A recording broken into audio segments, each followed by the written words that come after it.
भद्रक जिला वासुदेवपुर ब्लॉक अंतर्गत नाइकांडी ग्राम पंचायत रे श्रीरामचरित मानस नवान्न पारायण 34तम वार्षिक उत्सव आज हो विभिन्न कार्यक्रम अनुष्ठित होईछि। दुर्गा मंडप मल्लिकादेवपुर ठारू एक विशाल कलश शोभायात्रा बाहरी नाइकांडी गाँ एवं करंचाड़िया गाँ भ्रमण करी बालियापड़ा घाट मंतेई नदी में कलश बुड़ाइथिले। एही कार्यक्रम 9 दिन धरी अनुष्ठित होईछि। मंगलवार ठारू गुरुवार दिन 3/6/2025 ठारू 12/6/2025 तारीख पर्यंत अनुष्ठित होईछि। 108 विशाल कलश शोभायात्रा प्राण प्रतिष्ठा संध्या समय भजन समारोह सूर्य पूजा पारायण पठन प्रवचन कार्यक्रम समस्त भक्त मानक पई 9 दिन जाक प्रसाद सेवन व्यवस्था रही।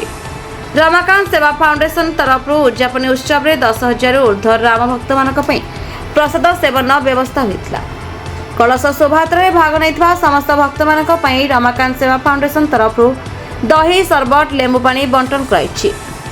एथरे योगदान करथिले रमाकांत सेवा फाउंडेशन अध्यक्ष श्रुतरतिकांत प्रधान एवं आयोजक हेले मारुति सेवा संघ सदस्य रमाकांत सेवा फाउंडेशन सदस्य नाइकांडी ग्रामवासी एवं विभिन्न ग्राम पंचायत और शह शह संख्यारे राम भक्त महिला एवं पुरुष माने उपस्थित थे। आमर प्रथम जहाँ थिला जे 9 दिन पर आमर जो दिन यज्ञ हम उद्यापन दिवस हम से दिन आम किसी श्रद्धालु को आम प्रसाद सेवन करेबू सेटा आज पहुंची आम से जगार आम से अरेंजमेंट ही करें भी देखु राम भक्त श्रद्धालु मैंने बहुत संख्यार आसी आमर सौभाग्य से आम डाकिकी आम आम हिसाब से आम प्रसाद सेवन कर भगवान आशीर्वाद आम जो श्रद्धालु आसर भी आशीर्वाद आम ना सेमती तो पर्टिकुलर कही हेनी कौ एरिया किंतु आमको भल पाउथुवा राम को भक्ति करुवा श्रद्धालु मैंने आसी जो एरिया भी आम से भगवान तो आम निमंत्रण रक्षा करते प्रभु को आशीर्वाद भिक्षा कर प्रसाद सेवन कर सौभाग्य।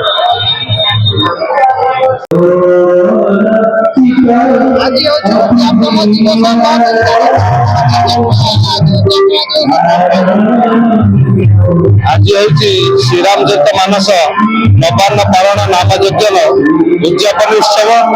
यही उद्यापन दीर्घ 9 दिन धरी प्रवचन कार्यक्रम चली प्रथम दिन आमर कलश यात्रा 108 कलश यात्रा पर दैनंदिन धरी एटारे आमर प्रवचन कार्यक्रम हुए। आज तार पूर्णाहुति पूर्णाहुति समस्त कर्मकर्ता और सहयोग सुंदर भाव पूर्णाहुतिर कार्यक्रम परिसमाप्ति घटी एवं रमाकांत फाउंडेशन तरफ समस्त राम प्रेमी भक्त मानक एक प्रसाद सेवन कार्यक्रम कराई। समस्ते एटी प्रसाद सेवन करेंगे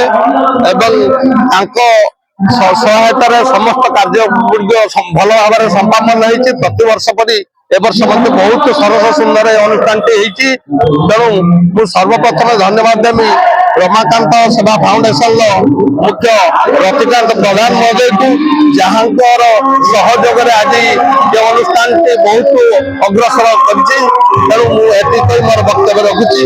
जय हिंद।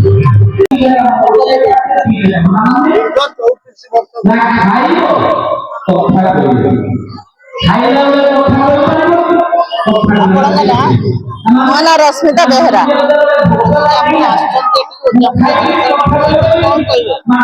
आमर यही अनुष्ठान 34 वर्ष धरी आसुची बहुत धूमधाम भी पालित हो